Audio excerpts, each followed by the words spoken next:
Mi mbrëma dëruar teleshikues, ju flas nga studio emisionit Opinion, si çdo të hënë, martë mërkur në 22:15 minuta dhe të njëjtën në orën 21, në një emision i cili lidhet me një datë historike të shqiptarëve, një datë e cila është kthyer në një simbol të ditës së dëshmorëve, 5 maj. Në të vërtetë 5 maj, pra dita e dëshmorëve në Shqipëri që festohet në të gjitha palët, është një prej festave të njohura tashmë, ka lidhjen, ka zanafillën e saj me një ngjarje që lidhet me luftën, pra me zhvillimet e luftës Dytë Botërore me 5 maj në vitin 1942, kur në Tiranë u vre njëri prej militantëve komunistë të kohës, njëri prej atyre organizatorëve të Rezistencës Komuniste, që quhej Qemal Stafa, ishte njëri prej themeluesve të Partisë Komuniste, ishte njëri prej anëtarëve të grupeve komuniste të kohës që ishte proceduar, pra ishte dërguar në gjyq nga mbreti Zog në vitin 1938 dhe për këtë arsye ishte bërë shumë i njohur. Në vitin 1938 ai ishte në moshën 18 vjeçare dhe kishte arritur të bënte një qendres në gjyqet, sikurse thash, në gjyqet e monarkisë, duke deklaruar që ishte komunist. Vrasja e tij në 5 maj të vitit 1942 ishte një nga goditjet e para të forta që Partia Komuniste, si një nga tre elementet e rezistencës së asaj kohe ishte në vend. Qemal Stafën, në vërtet vrasja e Qemal Stafës, e cila, sikurse thash, është përkujtuar në shumë raste, emrin e tij e mbajnë një numër i pafund shkollash, rrugësh, qendrash pune, stadiume e të tjerë, pra emrin e Qemal Stafës. Vrasja e tij në të vërtetë për shumë vite ka qenë një lloj misteri. Ka qenë një lloj misteri, pas vitit 1990 ka pasur shumë argumenta për mënyrën se si ndodhi ajo, por në emisionin e sotëm ne nuk do merrem me asnjë nga këto hipoteza, pra nuk do merrem me hipoteza se si ndodhi vrasja dhe përse. Ne do të riprodhojmë përmes dëshmive të atyre personazheve që kanë qenë në atë bazë, po quaj të Partisë Komuniste, pra përmes dëshmive të atyre personave që kanë qenë atje në 5 maj të vitit 1942, vrasjen e Qemal Stafës. Si ndodhi vrasja e Qemal Stafës? Në vitin 1998, unë kam takuar Drita Kosturin, fejurin e Qemal Stafës, e cila ka qenë me të atë natë në bazën ku ai ishte dhe gjatë momentit që ndodhi vrasja e tij, dhe ajo më rrëfeu në një intervistë të gjatë në cilën dëshmonte se Qemal Stafa kishte vrarë veten në momentet e fundit për të mos rënë, pra për të mos u kapur nga policia italiane, e shqiptare dhe italiane. Drita Kosturi ka rrëfyer të gjithë historinë e saj në një intervistë të gjatë dhe shumë interesante, të cilën ne kemi tentuar, pra është kjo, kemi tentuar ta riprodhojmë duke e bashkuar dhe me dëshmitë e tjera. Po çfarë ka ndodhur në të vërtetë në 5 maj të vitit 1942? Historia është shumë interesante. Në bazën ku Qemal Stafa ndodhej nga ku priste të largohej, e kishte kaluar aty natën, ishin atë ditë 6 persona, 3 djem dhe 3 vajza. Vajzat ishin shumë të reja, nga mosha 18 deri 20 vjeçare, djemt ishin në një moshë më të madhe, Qemal Stafa ishte 22 vjeç. Këta 6 persona pra në atë bazë u rrethuan, 5 prej tyre, njëri ishte larguar ndërkohë dhe u larguan nga baza. Ata u larguan për të shpëtuar rrethimit të policisë, ikën me vrap. Qemal Stafa vdiq, 5 të tjerët shpëtuan, dhe të 5 persona, nga 5 maj i vitit 1942, deri në vitin 1997, kur vdiq personi i parë, e fundit është ende gjallë, jeton sot në Tiranë, nuk u mblodhen më kurrë midis tyre, nuk u takuan më kurrë për diskutuar çfarë kishte ndodhur realisht atë mesditë, atë mëngjes të vonë në shtëpinë ilegale, pra në bazën ilegale ku ata ishin në Tiranë. Por për të zbuluar pak nga pak dëshmitë, le të kalojmë një material të shkurtër, i cili është marrë nga një dokumentar i mes viteve 90 i regjizorit dhe gazetarit Namika Jazi, në të cilën i titulluar Mes vdekjes dhe shpresës, një dokumentar për Drita Kosturin, në të cilin tregohen dëshmitë, pra tregohet dëshmia e policisë shqiptare dhe italiane të kohës për vrasjen, për aksionin për vrasjen e Qemal Stafës. Le ta ndiqim këtë material.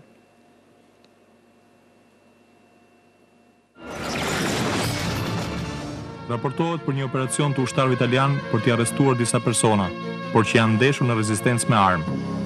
Janë hedhur 3 bomba dorë që shpërthyen, shumë të shtëna për pas një konsekuencë. Agjentët janë përgjigjur me armë, duke vrarë komunistin shumë të rrezikshëm Qemal Stafa, ish student i kërkuar nga policia. Kanë arrestuar dhe studenten e mjekësisë Drita Kosturi, të liruar së fundi në Itali për mëshirë. E pra, ky ishte materiali, në pak rreshta policia bën përshkrimin e ngjarjes si kishte ndodhur, duhet kemi parasysh që bëj fjalë për kohë lufte, pra ishim në luftë, ishte 5 maj i vitit 1942, Partia Komuniste nuk ishte ende një strukturë as e njohur, as shumë e fortë, ishte ende një strukturë e rezistencës që ishte në tone minore, për arsye se në angazhimin e saj nuk ishin njerëzit më të rëndësishëm, ose ata që konsideroheshin personazhet më të rëndësishëm të shoqërisë shqiptare të asaj kohe, megjithëse një pjesë e madhe e tyre kishin filluar të bashkëpunonin ose ishin bërë bashkëpunëtorë të italianëve ose të qeverisë shqiptare, nëse do ta quaj kështu, kujslinge të kohës. Në të vërtetë, në 5 maj të vitit 1942, të 5 ilegalët u rrethuan. Ata kishin mbritur aty në 4 maj, pra në 4 maj mbasdite, kur drita kosturi e fejuara Qemal Stafës kishte gjetur në rrugë dhe 2 vajza tjera, 2 ilegale, njëra quhej Maria Lezhja, tjetra quhej Justina Sata, ose siç është njohur më pas pothuajse gjatë gjithë jetës, Flora Dishnica. Të dyja vajzat shkodrane ishin dekonspiruar në bazën ku ishin dhe po tentonin të gjenin një bazë tjetër. Drita kosturi i merr dhe i shoqëron të dyja bashkë, të treja bashkë, zhvendosen në një bazë e cila ndodhej në një zonën pranë spitalit, shtëpia është ende atje, në një zonë të shkretë, të rrethuar rreth e rrotull nga një fushë e gjerë, pothuajse 1 kilometër larg zonave të banuara, ku ndodhej Qemal Stafa. Qemal Stafa ishte vendosur aty mbasdite në një bazë, në një shtëpi, e cila ishte marrë, gjysma e cilës ishte marrë me qira nga Beqir Mingjozi, një militant komunist, punonjës banke, i cili e kishte marrë për ta shndruar në një bazë ilegale të Televizjes Komuniste të kohës. Të 5 personat, pra 2 djemt, Qemal Stafa dhe Beqir Mingjozi, si dhe 3 vajzat, Drita Kosturi, Justina Sata dhe Maria Lezhja, kaluan aty natën e 4 majit. Mëngjesin e 5 majit, mbriti në bazë Kristo Themelko, një tjetër militant komunist, bashku me Isuf Keqin, i cili po ashtu u bashkua me ta. Beqir Mingjozi doli nga baza për shkuar për të blerë diçka dhe në momentin që doli u arrestua nga policia. Duke u arrestuar nga policia, i kishte në xhep dhe adresën e shtëpisë që kishte marrë me qira dhe policia, së bashku me Beqir Mingjozin, u drejtua drejt bazës për të bërë kontrollin e saj. Nuk dihet pse u arrestua Beqir Mingjozi, nuk dihet nëse kishte ndonjë indicje për arrestimin e tij apo ishte thjesht një kontroll rutinë që çoi në gjetjen e adresës shtëpisë dhe policia dyshoi. Ky ka mbetur një prej mistereve që nuk është zbardhur kurrë i 5 majit, për arsye se Beqir Mingjozi, megjithëse vdiq në fillim të viteve 2000, nuk ka folur kurrë për këtë çështje dhe kjo çështje nuk ka qenë kurrë në qendër të vëmendjes të hetimeve të mpasme. Gjithsesi, mëngjesin e 5 majit, diku nga mëngjesi i vonë i 5 majit, policia mbriti në dritaren ballore të shtëpisë ku ndodheshin 5 ilegalet. Le ta shohim se si rrëfen Drita Kosturi në një intervistën që ka dhënë për revistën Klan. Ne kemi veshur me pamjet tona dëshminë e saj të shkruar për momentin kur ajo pa, ishte ajo që i pa, policët që po afroheshin disa metra nga dera e shtëpisë, megjithëse ata nuk kishin qenë të vëmendshëm për t'i parë, ndërsa policët po mbrinin me makina nga një distancë thuajse 1 kilometër e fushës që rrethonte shtëpinë. Le ta ndjekim dëshminë e Drita Kosturit. Qemal Stafa, kryetari i Rinisë Komuniste shqiptare dhe një ndër drejtuesit e lartë të partisë, mbërriti në bazën ilegale, pas ditën e 4 majit 1942. Ishte një shtëpi përdhese, e ndarë në 2 pjesë.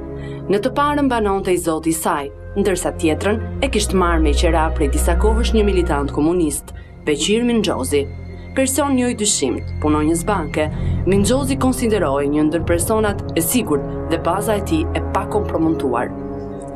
Disa dekada më pas, shtëpia ruan po atë pozicion dhe arkitektur, e vendosur në periferi të qytetit, pranë spitalit të atëhershëm, me një fushë të gjerë para dhe pasaj, një vend ideal ku prania e karabinjerëve apo forcave të gjandarmërisë vihej re fare lehtë që larg. Duke dhënë mundësi për t'u larguar në kohë. Qemali nuk qej vetëm ilegal i shtëpisë. Një javë më parë kishte mbërritur atje e fejuara e tij, Drita Kosturi, e aratisur nga një burg në Itali. Pjesëtare e celulës, ku bënin pjesë edhe Nexhmije Xhunglini Hoxha, Nexhmije Dumi dhe Fiqirete Sanxhaktari Shehu. Drita që e urdhëruar të vendosen në atë bazë, por ajo kishte marrë me vete edhe 2 vajza të tjera, baza e mëparshme e të cilave që dekonspiruar, Maria Lezhën dhe Justina Satën. Mbrëmjen e 4 majit të treja këto, së bashku me Qemalin dhe Beqir Mingjozin, gjendeshin atje. Drita Kosturi e ka të lehtë të kujtojë çdo detaj të asaj nate, që pa dashur u bë nata e fundit e të fejuarit. Qemali që urdhëruar të udhëtonte për në jug dhe nisja bëhej të nesërme. Në mëngjes, një nga shoqet e celulës, Fiqirete Sanxhaktari, do t'i sillte një kostum të ri dhe dokumenta falso. 22 vjeçar, Qemali vuante nga një miopi që po i rëndohej. Ai mbante një kostum blu, të dhuruar nga një mik, Lika Toptani, një revolver Smithson dhe një libër me poezi të Manzonit. Atë natë për herë të parë më kërkoi një sahat dhe duke qeshur i thash se do ta gjeja, kujton Drita Kosturi. Në të vërtetë, ja thash për shaka sepse më ngjante kapriço ajo kërkesë. Të fejurat qëndruan bashkë në një dhomë dhe pothuaj gjithë natën kujtuan vitet e studimit në Itali, një ishte përbashkët, midis të cilëve veçanërisht Ramiz Xhabin. Një parandjenje çuditshme e kishte bërë Qemalin sentimental, nostalgjik, të thyeshëm ndaj kujtimeve të vjetra, sikur të kishte nevojë përpara vdekjes për të përballur edhe një herë me to. Ishte një natë e gjatë, në të cilën koncepti i kohës ngatëroi, derisa agu i parë e vendosi nëpër masat reale. Mëngjesi i 5 majit i gjeti në këmbë. Ishin të gjithë të zgjuar kur në bazë mbërriti Kristo Themelkos Shulja dhe Isuf Keci. Drita Kosturi e ka të vështirë të tregojë se pse gjendeshin ata aty. Ajo vetëm kujton se Beqir Minxhozi doli herët për të blerë ushqime dhe pasi edhe Isuf Keci për të gjetur pak krip. Beqiri dhe Isufi u vonuan më shumë se normalisht. Drita dhe Qemali qëndronin në dhomën ballore, me pamje nga qyteti, ndërsa Kristo me 2 vajzat në dhomën më pas. Qemali po lexonte poezitë e Manzonit, Vargjet për 5 majin, poezinë e Napoleonit dhe me zë të ulët ju drejtua të fejuarës. Sikur të më vrasin dhe mua sot, drita qeshi, duke kuptuar se nuk ishte një Napoleon. Nuk ishte mbaruar ende frazën e saj kur rastësisht vuri re pranë shtëpisë civil të armatosur. Jemi të rrethuar, thiri, dhe Qemali u ngrit menjëherë në këmbë. Rrethuesit nuk e vunë re lëvizjen brenda. Të sigur që do t'i kapni në bazë, ata vepruan ngadalë.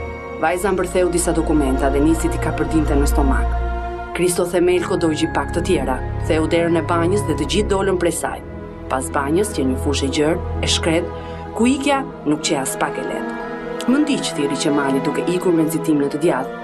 Maria dhe Gjustina ndoqën atë. Kristo mori në të majt, për të mos i lejuar ndjekësit të vijonin bashkë. Në eci e sipër hodhi një bombë dore, një breda, i vetmi municion ofensiv që dispononin atë çast. Tymi i bombës asfiksoi dritën që gjendej fare pranë vendit kur ra ajo.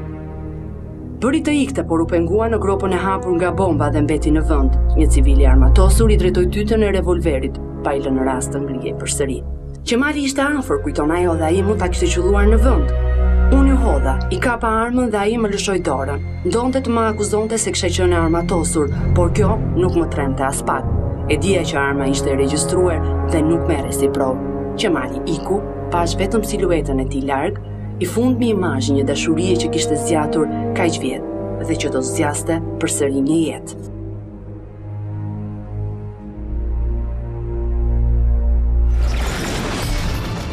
E pra mas këtij materialit marrë nga revista Klan e vitit 1998 nga dëshmia e Drita Kosturit, unë do doja t'i ktheshim dhe njerë dëshmisë së saj direkte, verbale, dëshmisë që ajo ka lënë, një dokumentar titulluar Mes vdekjes dhe shpresës, i realizuar në mes viteve 90 nga regjizori dhe gazetari Namika Jazi, i cili ja ka dedikuar këtë dokumentar krejtësisht Drita Kosturit, cila ka qenë rrëfimi, ose cili ka qenë rrëfimi që Drita Kosturi ka bërë për gazetarin Ajazi në këtë dokumentar. Si e ka përshkruar ajo me fjalët e saj, pra drejt për drejt, me zërin e saj, ngjarjen e 5 majit të vitit 1942. Le ta ndjekim.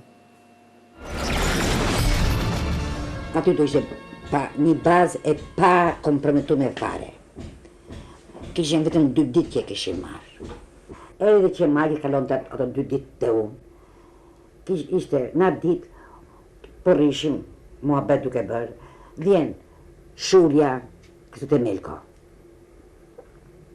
Pse vjen Kristo Themelko, nuk e di. Nuk u bë asnjë bisedë atë çast ku atje Kristo Themelko me disë Qemalit e Kristo Themelkos. Beqir Minxhozi doli të na marri pak të blente krip. Po tham shpejt për hashim diçka. Shpejt tham se priste Qemali, priste t'i vishin ca dokumenta, letra njoftimit falso, ca gjëra të tilla. Qemali ka qenë duke recitu tamam të 5 majin e Manzonit që ka bërë për Napoleonin. E thot, po se këtë Vrasja dhe mu tha sot. Më të shkasove të Napoleonin ti. Shaka. Kur në atë kohë, tam qasin kur thot, të ardhshme gjykimi për Napoleonin, unë ngrehem, se isha anës krevatit tije, ku ishe shtrijaj, ngrehem këshu, Qemal të shemi rrethu. Edhe shikoj krejt rrethimin. Shulja, i fort, fizikisht, del nga mrapa, shpis, i bjen ose banjës, që drasash, e grusht, i pari kërcen Qemali. Kërcen edhe këto 2 vajzat, bystina me gjithë Marien. Unë me fundit, po më ca letra, me hangër në gjanë i letrën, se kishte në rëndësi, bile kam hangër dhe film. Kur mu kapën të fundit, në taj fundit, kur dalun e fundit, atëre Qemali mori rrugën djathtas, Shulja mori majtas, nuk shkoj mas Qemalit, në arrestojnë edhe me qenë në questur, ke shkolla kuqe, këtu ka qenë questura. Mirë, po Beqiri nuk ishim do me një domë, unë isha naltë, a i nuk e di ku ishte. Të nesërmen, e kësaj dite, më thonë, po mirë, thot, ti thot që jeti aksidentalisht në atë shtëpi, thot. Të lidhë gjotë me Qemal Stafën, po i thash më lidhë. Më gjeni të jumi ati. Tha, a e dim që e kanë vra? Mund të kënë vra, i thash. Të ke qenë aty, të jo, dhe s'kam pa, thash, gjohën e vrasjen. Po si kur ta shofi që njefta Qemalin, e njofi, thash, ta shof. Edhe më marrin makinë, qojnë në spital, në kamere mortuarja. Mirë po, nuk unë futën me e pa, vetëm të regun gjysë lypët e ti. I njeftë të gjysë lypët, i njoftë është Qemalit. Por një tjetër dëshmie, një tjetër personazh i ka arritur të mbijetoj dhe që sot jeton ende në Tiranë, në një gjendje relativisht të rënduar, në një moshë të thyer, Justina Sata, një shkodrane e cila ka qenë prezente në natën e 4 majit në bazën ku qëndronte dhe Qemal Stafa dhe që më pas në 5 maj u tentoi të largohej por u arrestua nga policia, ka dhe ajo dëshminë e saj. Në një intervistë gjatë që e ka dhënë emisionit ekskluzive, gazetares Beti Njuma për emisionin ekskluzive në Top Channel, ajo ka rrëfyer versionin e saj të ngjarjes, pra versionin e saj të 5 majit. Sikur se thash, Justina Sata, ose siç njihet rëndom në jetën e përditshme Flora Dishnica, ajo u martuan pas me Ymer Dishnicën, njërin prej militantëve komunist që u godit për marrëveshjen e Mukjes dhe pas goditjes tij kaloi pothuajse gjithë jetën në një gjysmë izolimi në Berat për të kthyer më pas në Tiranë mas vitit 1990. Pra, Justina Sata ka dhe ajo versionin e saj të ngjarjes. Është e vetmja që mbijeton nga kjo ngjarje, pra e vetmja që ende sot 68 vjet pas ngjarjes së 5 majit, vitin 1942, pra 68 vjet pas asaj ngjarje që ka shënjuar edhe ditën e dëshmorëve në Shqipëri, Justina Sata vazhdon të jetojë ende në Tiranë, ajo pothuajse nuk flet kurrë për 5 majin. Kjo është një nga dëshmitë e vetme, unë kam tentuar ta kontaktoj, por ajo nuk do të flasë për këtë ngjarje. Kjo është një nga dëshmitë e vetme që e ka lënë dhe le ta ndjekim, sikur se thash, një dëshmi e dhënë në emisionin ekskluziv në Top Channel për gazetaren Beti Njuma dhe një intervistë cilën ne kemi siguruar me një fal ndihmës që na ka dhënë ky televizion, pra me konsensusin e këtij televizion. Le ta ndjekim dëshminë e Justina Satës në këtë intervistë rreth 2-3 viteve më parë. Shkum atje, gjem Qemalin, najtëm atë natë aty ishte dhe Beqir Mëngjozi. Të nesëmen Qemali do ikte në Vlorë, në Drek, kështu nga ora 2, ikte autobusi. Ato që kisha marrë me veten çantë neve ushqime i hangëm atë natë, edhe doli Beqirin mëngjes për të sonisur. Këtë kohë jemi duke pritur të vijë Beqiri. Beqire s'ka, kur nga ora 1 hapim atë perden për të parë, si dukesh rruga. Shofim që vinë Beqiri, një tuf me policë, në mes tyre ishte dhe një gëzim i famshëm, spioni Simit. Beqiri është i arrestuar, i lidhur, shpejt Qemal, shpejt tërë, drita shkretu bëtsope dhe ajo, edhe na merë tash të i kontrolu gjaketën e Shulës, kishtë ardhe Shulje, po Shulje ardhin mëngjes. Kontrollon gjaketën se kishte ca copa letrash me emna shokësh, ne dha neve dhe mu dhe Marijes, edhe ajo për vete fut në gojë të hanim edhe letrat. Qemali thot të marrim qa kemi, mori ai atë revolverin e vetë, 1-2 bomba që ishin me vetë. Dhe minut nuk po shohim Shulën. Shulja, ku është Shulja me thë Qemali? O Shulja, kërkone për shtëpi ishë. Shulja kishte hapë mrapa, banja ishte, pas ka qenë që ne nuk e ndinim këtë punë, po e din të Shulja, me drasa, shpërthyer drasat edhe iku. Iku pa marrë, mirë neve, punë e madhe, puna jonë, por Qemalin, duhet ta kishte marrë Qemalin me vete. Në këte kohë dalim të shi dhe neve shpejt, thot drita dilni, neve të parë, i pari Qemali, pastaj Maria dhe unë. Pa kalu arjen e parë, na bie në kam një bombë. Tash bombën ne mendojmë se e hodhen këta që kishin ardhur, këtej mëna. Bombën e kishte erdhur Shulja. Shulja demek hedh bombën për të krijuar gjyllërti. Ajo bombë u bë shkak që erdhen ata nga mrapa, të çiplosura, nga bomba u lam në gjak, jo ndoj plagosje e madhe. Qemali përpara, ne mrapa kemi kalu 3 ara. Në këte kohë që i në ra bomba, ne e këthym kokën për të parë mrapa, dolen ato dhe drita u kap. Do me thënë, nuk iku do të me. Do me thënë, marum neve, na kapën. Qemali qelon me atë revolveri, edhe plagos një nga këta në dorë. Bërtitja e mama mia, edhe këta qelun Qemalin. Edhe aju plagos, po në dorë edhe aj. Neve sa kishën fuqi, ik Qemal, e pa e që neve në kape, vazhdojt ik Qemali. Iku në shpëtoj nga sytë, nuk e pam të vrarë. Një javë kemi nejtë pa hangër nga mërzia e madhe, dhe 10 ditë nuk në kanë dhanë me hangër as një gjë. Do me thanë, u bëm kocë këllkurë. Por në vitet e fundit të jetës saj, Drita Kosturi ka deklaruar një gjë e cila padyshim nuk ka qenë e njohur, historiografia nuk e pranon, por që duket se mban shumë pesh. Sipas saj, Qemal Stafa ka vrarë veten. Në rrëfimin e saj, Drita Kosturi dëshmon se kjo është një gjë e njohur, ka qenë e njohur që atë moment, por është bërë akoma më e njohur më pas. Nëse i kthehesh rrëfimit saj, është shumë interesante, unë doja ta rilexoja edhe një herë, por ju do të ndiqni edhe më pas. Ajo thot, Qemali ka vrarë veten. Kjo është 100% e sigurt. Ai ishte i plagosur, nuk mund të ikte. E gjetën të vdekur me pistoletën në dorë. Në revolver kishte edhe një plumbë. Dukej nga frika se mos vetëm plagosej sërish, kishte ruajtur 2 plumba për në fund. Unë e dija këtë që atë ditë, por dhe fshatari i fundit që e ka takuar e vërteton këtë. E din dhe të tjerë, me Isuf Keqin dhe me të zot në shtëpisë kemi diskutuar më vonë. Pas lirimit jam kthyer 2 herë në atë bazë. Qemali ka vrarë veten, kjo është e gjitha. Sipas rrëfimit të Drita Kosturit, Qemal Stafa ishte duke u larguar, ai ishte i plagosur ndërkohë dhe në momentin që u afrua në bregun e lumit, gjeti një fshatar që vinte për në Tiranë. Fshatari tentoi të merrte njërin prej veshjeve të Qemal Stafës dhe të largohej ai dhe ta linte Qemal Stafën me veshjen e tij me shpresën se mund të shpëtonte, por Qemal Stafa nuk ka pranuar, pa lënë asnjë amanet, ai ka shkrepur një nga 2 plumbat e fundit mbi veten e tij për të mos rënë i gjallë në duart e policisë. Sa është i vërtet ky version? Gjithsesi le ta ndjekim në dëshminë e Drita Kosturit, një version i cili modifikon ngjarjen e 4 e 5 majit të vitit 1942. Le ta ndjekim. Ndjekësit e lanë Kriston dhe u përqendruan të gjithë tek Qemali. 2 vajzat nuk e ndoqën dot dhe pak metra më tutje ranë në duart e policëve. Së bashku me Dritën bëheshin 3 të arrestuara. Por nuk u bashkuan më. Nuk u bashkuan asnjëherë pas asaj dita fatale që u bë akoma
Por në versionin zyrtar ka dhe një mospërputhje tjetër, një mospërputhje të si të çuditshme, ajo vjen nga një tjetër protagonist i Partisë Komuniste, një prej personave më të rëndësishëm të kësaj partie, Enver Hoxhës, i cili në kujtimet e tij ka rrëfyer, pra në kujtimet e botuara, në librin e tij të botuar, në librat e tij të botuar, ky është një version i botuar 2 herë, në herën e parë në librin për ju shok pioner dhe më pas në një libër tjetër, ai dëshmon, pra kur lindi partia, ai dëshmon se si ka qenë dita e fundit e Qemal Stafës. Në të vërtetë Enver Hoxha jep një version tjetër, shumë çuditshëm, i cili nuk përputhet me asnjë nga versionet e 6 dëshmitarëve të tjerë. Sipas Enver Hoxhës, Qemal Stafa nuk ka fjetur në bazën ku u vraj, ka fjetur në një bazë tjetër, së bashku me Enver Hoxhën dhe vetëm mëngjesin e datës 5 maj, kur është larguar për në Vlorë, është gjendur befas në këtë bazë ku dhe është vrarë. Sikur se thash, asnjë nga personat nuk e pranon këtë version, të gjithë ata që kanë mbetur gjallë, që kanë mbijetuar, dëshmojnë që Qemal Stafa ka fjetur në atë bazë që nga mbasditja e 4 majit. Gjithsesi le ta ndjekim versionin e Enver Hoxhës, thash në librin e tij për shokët e mi pioner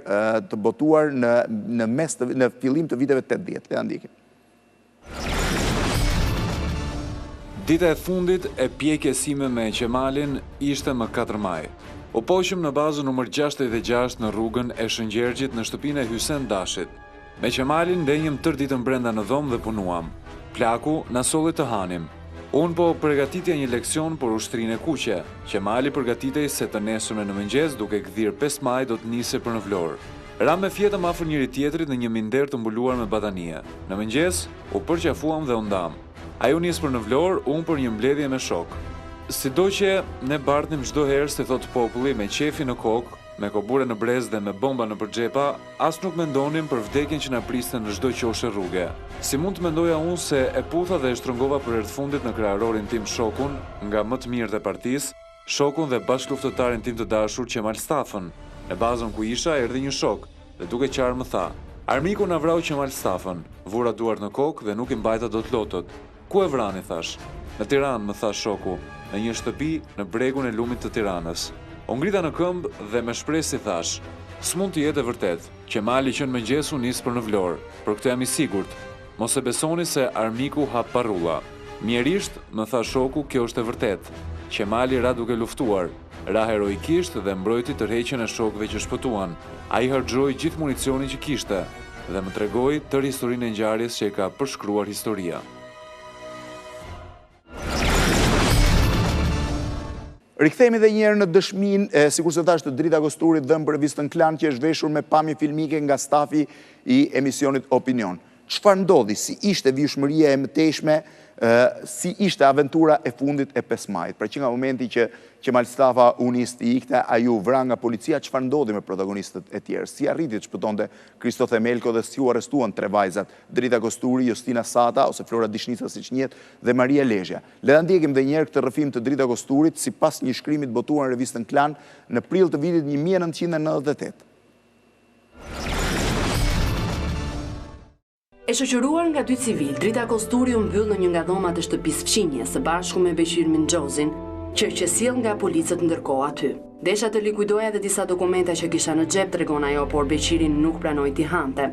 "Nuk ha letra," më tha ftohtë. Maria Lezhja dhe Justina Sata qenë edhe ato aty, por ndoshta në një dhomë tjetër. I dërguan të gjithë bashk me kuestur në godinën e shkollës së kuqe, përshtatur edhe si burg. Të gjithë ata që qelluan dhe rrethuan Qemal Stafën ishin shqiptar, dëshmon pas kaq vitesh Drita. Së paku unë kam kontaktuar vetëm me shqiptar, edhe rojet e qelistime ishin të tillë. Po atë mbasdite, një patrull e mori për të dërguar në morg, pa arritur të pyes një oficer, i tregoi syzet e Qemalit. "Ka vdekur," i tha, "të kemi sjell për ta parë." Por nuk e futën kurrë në dhomën e madhe, ku ndërkohë qeftohur kufoma e tij. Ajo i kërkoi syze të vetmin kujtim që do të kishte mundësi ta ruante nga një dashuri që kishte zgjatur 3 vjet. Nuk ja dhan, e futën në makinë dhe e dërguan përsëri në qeli. Atje, ku me pak përjashtime, ai do të kalonte pas kësaj pjesën më të madhe të jetës. E pra nderuar teleshikues, pothuajse pikpyetja më e madhe gjithë këtyre viteve, sidomos mbas vitit 1990 ka pasur mjaft komente që lidheshin me faktin se au tradhtua Qemal Stafa. Ai ishte në një farë mënyrë au dekonspirua për policinë shqiptare dhe për autoritetet e tjera të shtetërore të asaj kohe baza ku ai qëndronte. Ai ishte Qemal Stafa, një person që duhet eliminoj. Ka shumë amendje për të, janë hedhur shumë hipoteza.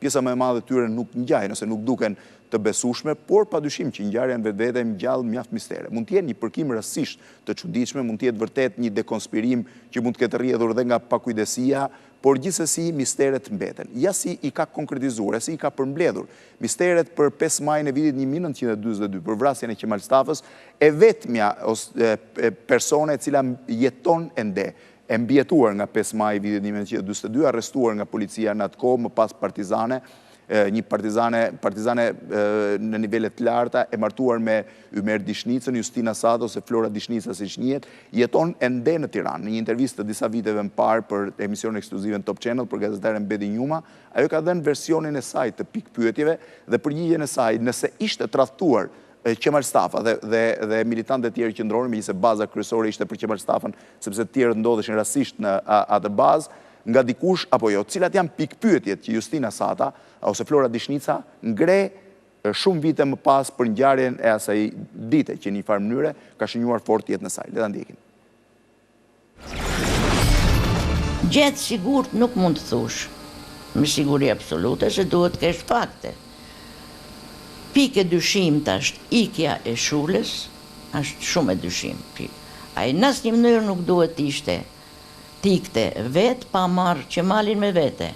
Beqiri nuk duhet në asnjë mënyrë ta sillte policinë aty, që ai u justifiku që i kam shetur në për Tiranë, që ta shikonin shokët e të binit në lajmëronin neve. Kjo bjen kundërshtim, se kjo shtëpi kishte vetëm 3 ditë që ishte marrë me qira, dhe ishte sekrete, kështu që kush ishin ato shokë që do ta dinin se ku është kjo shtëpi. Në këtë kohë Beqiri ka qenë i arrestuar. Në darkën e kësaj nate, ne marrim vesh që Beqiri na qenë ka arratisur nga kvestura. Ne ishim 2 femra, të lidhura na manin me dur, edhe te kama, se atje ishte kvestur, nuk ishte burg, na kishin vu nga i krevat, edhe kamt na i lidhin me te krevati. Dyshimi i parë ishte si iku ky Beqir nga kvestura. Megjithatë, justifikimi ishte se ky justifikim u bë si dola unë nga burgu që ma shpjeguan këta të mëdhejt. Se unë kërkova gjithmonë e sa për këtë. I kapën në xhep kontratën e shtëpisë, ku e ke shtëpinë. Ose një version. Versioni tjetër ishte që e kapën me revolver edhe e kam lejen në shtëpi. Pse ti sillte në shtëpi? Thoshte që e kam pa leje edhe pikë. Deri Midhadini edhe Koçi Xhoxhja. Ma spjegoni pak, i thash unë këtë punë, se unë nuk e kuptoj dot si u bë ajo gjë. Si u përgjigjen ata? Ata u përgjigjen, unë akuzova, prapë akuzova. Do me thënë, isha, jo, së më shkonte në mend që ata do të bënin vrasjen e Qemalit, shokët, kur se kam mendu këtë atëherë. Po, pse Beqiri i pruri aty? Beqiri bëri gabim që i solli aty, duhet mos i kishte sjedhur. Po, nuk ja mori mendja që juve vazhdoni të ishit aty.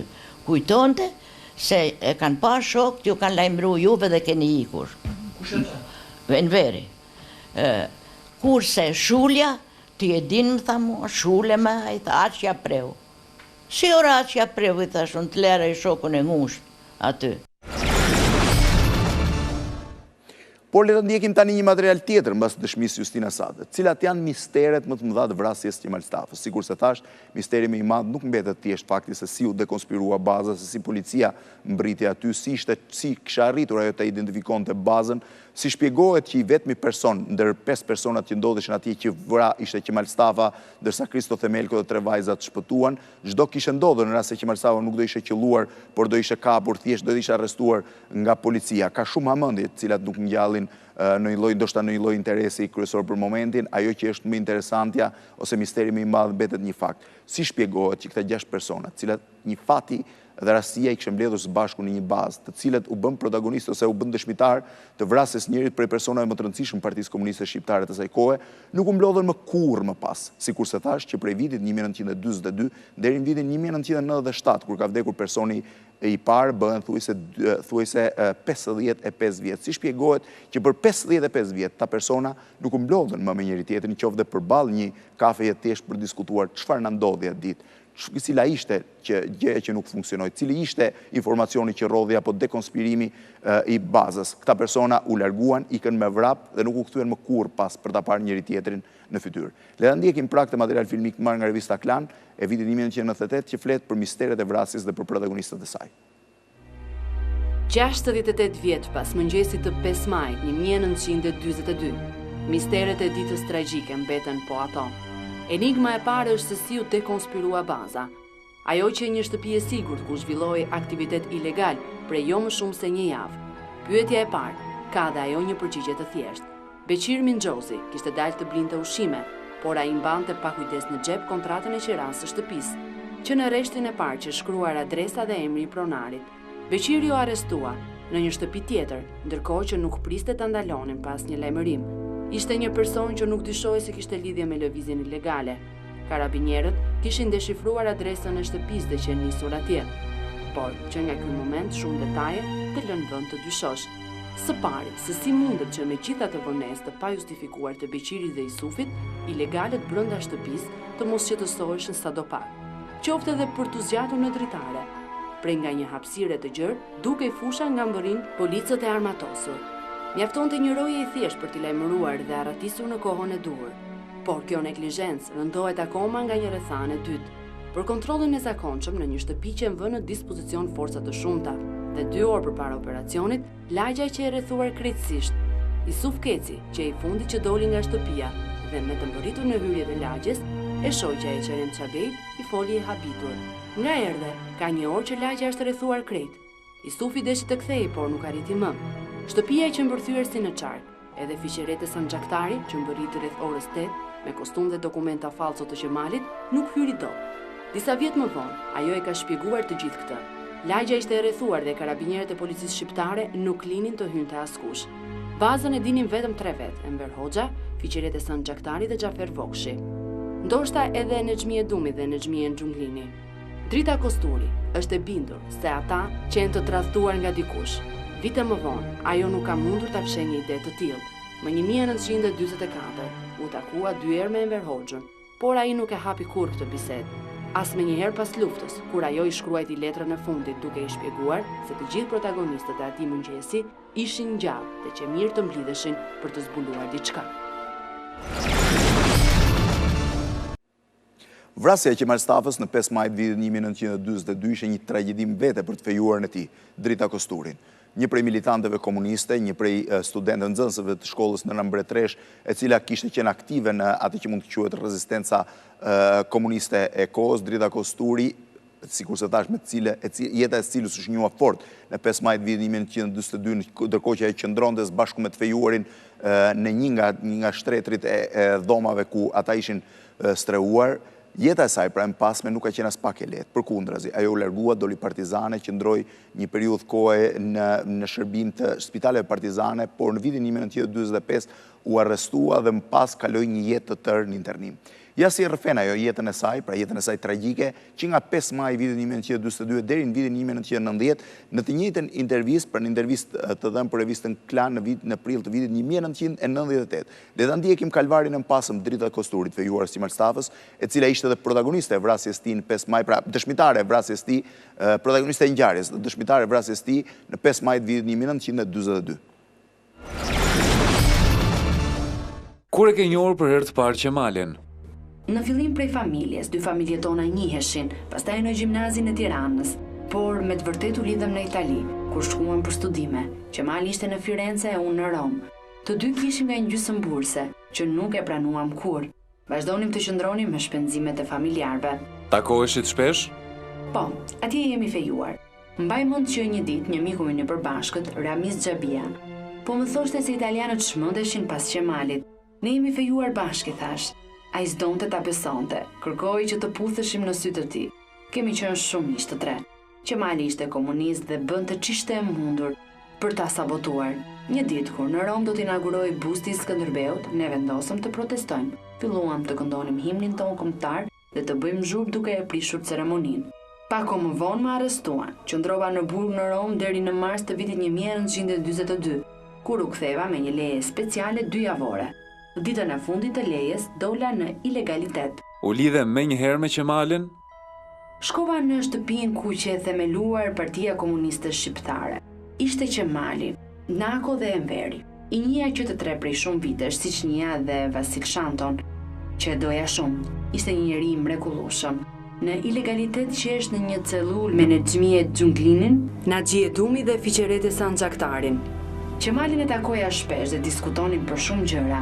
Një ditë Enveri erdhi në bazën kurie dhe më tha me inat: "Partia nuk është familje. Nëse ke lidhje me Qemalin, punët e partisë nuk duhen ngatëruar me të." Nuk e mora vesh kurse çfarë që kjo. Në kujtimet e tij Enveri thotë se ka fjetur në një bazë me Qemalin natën e 4 majit. Nuk është e vërtet.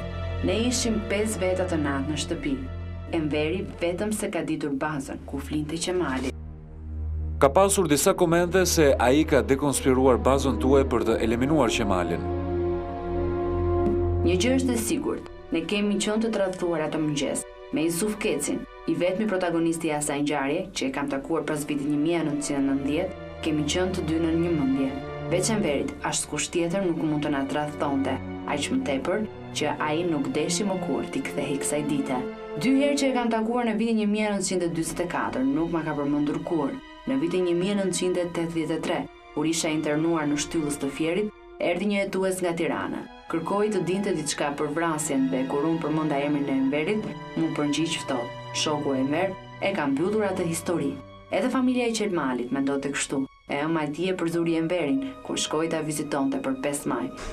Po ta doje djalin tim, i tha, duhet ta ruaje, jo ta vrisje. Ka qenë i njohur varianti sipas të cilit Qemal Stafën e vran kur po mbronte tërheqjen e shokëve. Qemali ka vrarë veten, kjo është 100% e sigurt. Ai ishte i plagosur dhe nuk mund të ikte. U gjeti vdekur me pistoletën në dorë. Në revolver kishte edhe një plumë. Dukej. Nga frika se mos vetëm plagosej, sërish kishte ruajtur 2 plumpa për në fund. Unë e dija këtë që atë ditë, por edhe fshatari, i fundit që i ka takuar, e vërteton këtë. E din edhe të tjerët, me Yusuf Kecin dhe të zotin e shtëpisë e kemi diskutuar më vonë. Pas lirimit, jam kthyer 2 herë në atë bazë. Qemali ka vrarë veten. Pas vrasjes së Qemalit, ti vijoje të ishe komuniste? Po, dola partizane. Punova 2 vjet në një spital partizan së bashku me një doktor anglez, Jack Domolenin. Aty mora vesh edhe vrasjen e vëllait, Skënderin. E arrestuan italianën dhe e pushkatuan me 28 shkurt së bashku me 3 të tjerë, në rrugën që sot mban emrin e tyre, 4 dëshmorët. Kushtet në spitalin partizan ishin të vështira, dhe kur në tetor në 1944 takova Enverin dhe Bedris Pahiun në Berat, që është më shumë një kufon, por e ardhmja ime do të ishte edhe më e zymë. Më arrestuar në vitin 1946 dhe më akuzuan si agente angleze. Doktori më kishte dërguar ftesën e dasmës së tij, në pjesën e mbrapsme të së cilës shkruaj: RAMC, Royal Army Medical Corps. Hetuesit e morën si një shofer spionazhi dhe më kërkonin kodin. U dënova me vdekje dhe për 3 muaj e lidhur, 24 orë, prisja ekzekutimin. Më 1948 mu fal jeta, bëra 13 vjet burg, duke pasur si shoqet më të mira 2 intelektuale, Mysin Kokalarin dhe Frida Sadedinin. Pas burgut u internova në shtyllës të Fierit. Qëndrova deri në 1988. Më 1991, Jack Domoleni, doktori anglez, me të marrëveshje se Shqipëria që hapur, erdhi e më kërkoi. Më gjeti në kushtet e tmerrshme dhe u befasuan nga jeta ime. Ai që martuar dhe po festonte 45 vjetorin e martesës. Më mori së bashku me nipin në Angli ku qëndrova 1 muaj e gjysmë. Pas kësaj, kam shkuar edhe në Itali. Kam dhënë intervista, më kanë xhiruar në për dokumentar.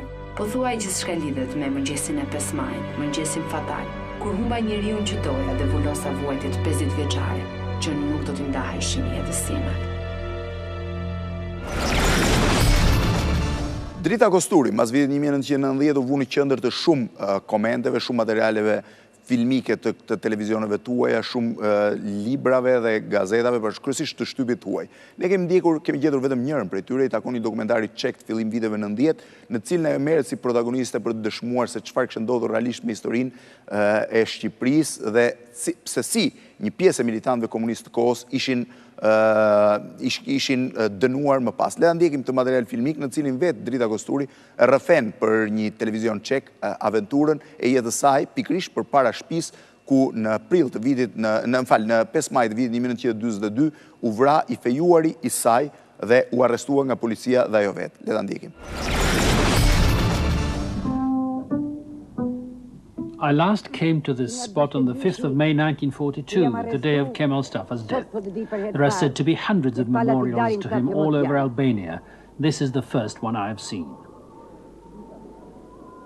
Qemal Stafa, national hero, fell on this spot 50 years ago. When after the war his fiancée, Drita Kosturi, tried to find out who had betrayed the group's illegal hideout to the fascists, she was imprisoned for 46 years as an enemy of the people. The only resistance leader to have survived that Vrasja was Enver Hoxha. Qemal had been his equal, but thanks to his brilliant intelligence, talent and popularity, Stafa would soon have become a powerful rival. E pra, të nderuar teleshikues, keni ndjekur një lloj rishikimi të gjithë materialeve filmike që ne kemi arritur të sigurojmë dhe dëshmive të kohës për ngjarjen e 5 maj të vitit 1942, 68 vjet më parë, kur në një bazë të Partisë Komuniste të asaj kohe, pranë spitalit në periferi të Tiranës, aty ku sot është fusha e farmacisë 10, u vra Qemal Stafa, njëri prej drejtuesve komunist më të rëndësishëm të kohës, njëri prej atyre miteve, emrin e cilit e mbajnë shumë institucione, rrugë, shkolla në Shqipëri, një ngjarje në cilën ishin të pranishëm 6 persona, 5 prej cilve shpëtuan, mbijetuan, arritën të kalojnë madje dhe kalvarin komunist me ulje dhe ngritje të tyre, dikush në kushte shumë të mira, dikush në vështirësi shumë të mëdha, dhe arritën të dalin në fillim të viteve të 90, kur për herë të parë filluan të ngrihen pikpyetjet mbi eliminimin e Qemal Stafës, mbi atë që kishte ndodhur realisht me vrasjen e tij. Asnjëri prej tyre nuk foli, me përjashtim të Drita Kosturi dhe një interviste më të shkurtër të Justina Satës dhënë për televizionin Top Channel, të gjithë tjerët heshtën. Po sikur se thash, fatet e tyre ishin shumë të ndryshme.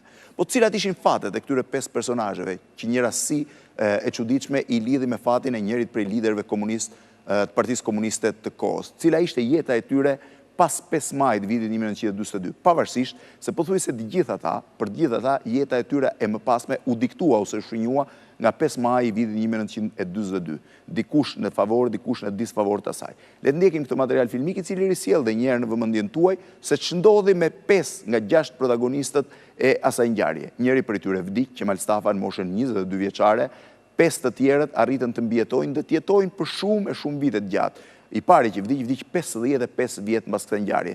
Le të ndjekim edhe këtë material filmik, ndërkohë që sikur se thash, e fundit vazhdon të jetojë sot në Tiranë Justina Sata ose Flora Dishnica, megjithëse në një moshë të thyer dhe një gjendje të rënduar shëndetësore, është krejtësisht e kthjellët, por refuzon të dëshmojë për këtë ngjarje. Le ta ndjekim. Drita Kosturi u arrestua dhe pas disa javësh në burgu Aratis.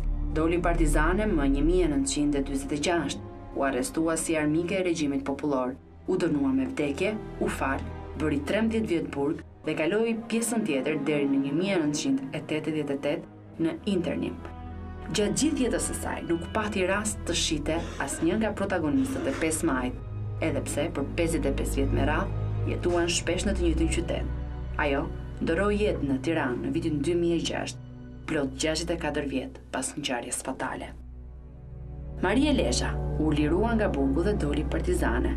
Pas lirimit, ajo kaloi karvarin e internimeve dhe jetoi në Elbasan.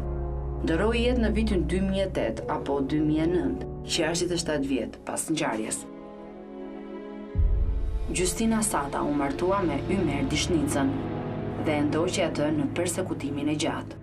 Banoi gjithë jetën e saj në Berat dhe nuk foli kur për atë ditë që shërben si përvjetori i kujtimit të dëshmorëve në Shqipëri. Aktualisht jeton në Tiranë, si e vetmja dëshmitare e asaj ngjarje ende e gjallë. Isuf Keci doli partizan, por pas luftës që shumë të tjerë u përjashtuan nga partia dhe u burgos. Vdiq në Tiranë në fund të viteve 90. Kristo Themelko arriti të ngjiste shkallët e pushtetit, por për pak kohë Më 1947 u arrestua dhe e kaloi jetën në burg dhe internim. Vdiq në Tiranë pas vitit 1997. Beqir Mingjozi doli partizan në Mat. Pas luftës u përjashtua nga partia, duke u akuzuar se që treguar i pavëmendshëm atë ditë. U pranua përsëri më 1953, por u përjashtua prapë më vonë. Sidoqoftë nuk pësoi dramat mëdha. Deri vonë që drejtori një ndërmarrje të madhe tregtare në Tiranë, ku jetoi derisa vdiq, diku në fillim të viteve 2000. Fshatari që e takoi i fundit në bregun e lumit me iniciale YB, jetoi në vendlindjen e tij deri më 1994. E ruajti brenda, sekretin zhvillites, dhe vetëm pas vitesh kërkimi, i ja besoi atë, asaj që mendoi se për djaloshin duhet të ishte personi më i shtrenjtë të fejuarës së tij. E pra të nderuar teleshikuesi që ky një material filmik i një emisionin të cilin ne e kemi ndërtuar për të rindërtuar gjithçka ka ndodhur në 5 maj vitit 1942, një ditë e cila është shënjuar në historinë e Shqipërisë si vrasja e njërit prej liderëve komunistë të Rezistencës Komuniste të saj kohe, Qemal Stafës, por njëkohësisht e shënjuar dhe si dita e dëshmorëve shqiptar, një ditë e cila përkujtohet dhe nderohet nga të gjitha palët, një ditë e cila ka zënë vend në atë që mund të konsiderohet kalendari i përkujtimeve në Shqipëri. Në të vërtet, ajo që ka ndodhur 68 vjet më parë, në 5 maj vitit 1942, ka brenda saj, ka padyshim shumë mistere, por nuk kam dashur të hy asnjëherë pikpyetjeve që ngrihen mbi atë ngjarje, nuk kam dashur të komentoj shumë gjëra që janë thënë, ndoshta një përkim rastësisht çuditshëm, ndoshta një informacion i rrjedhur pa vëmendje ka çuar në vrasjen e njërit prej liderëve komunistë të kohës, pavarësisht shumë pikpyetjeve që ngritur pas çdo që ndodhur me Partinë Komuniste, nëse Qemal Stafa nuk do ishte vrarë, do ishte ai një nga liderët kryesorë të kësaj partie.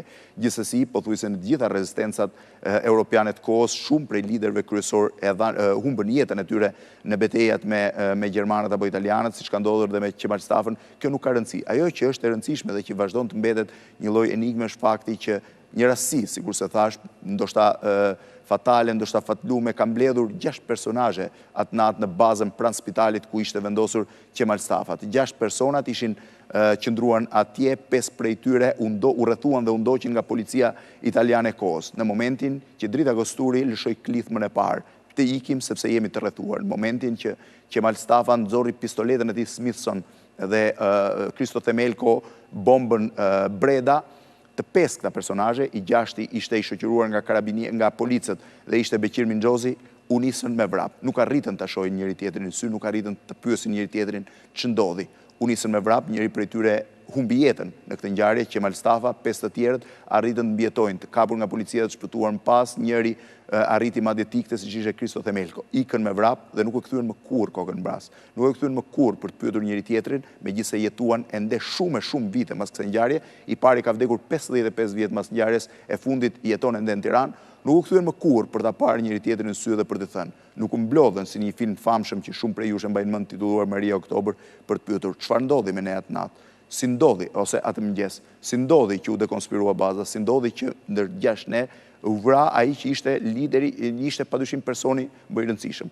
Ata ikën me vrap për të mos ta kthyer kokën më pas kurrë, por dhe për të mos dëshmuar ashtu siç duhej për një prej ngjarjeve të rëndësishme të historisë së shtetit shqiptar, vrasjes Qemal Stafës, njërit prej liderëve të Partisë Komuniste ose të Rezistencës Komuniste të kohës. Ju keni ndjekur, sikur se thash, pothuajse të gjitha dëshmitë që ne kemi arritur të gjejmë për këtë datë bërë nga protagonistët. Ndërkohë, unë ju uroj natë e mirë dhe mirupafshim nesër mbrëmje.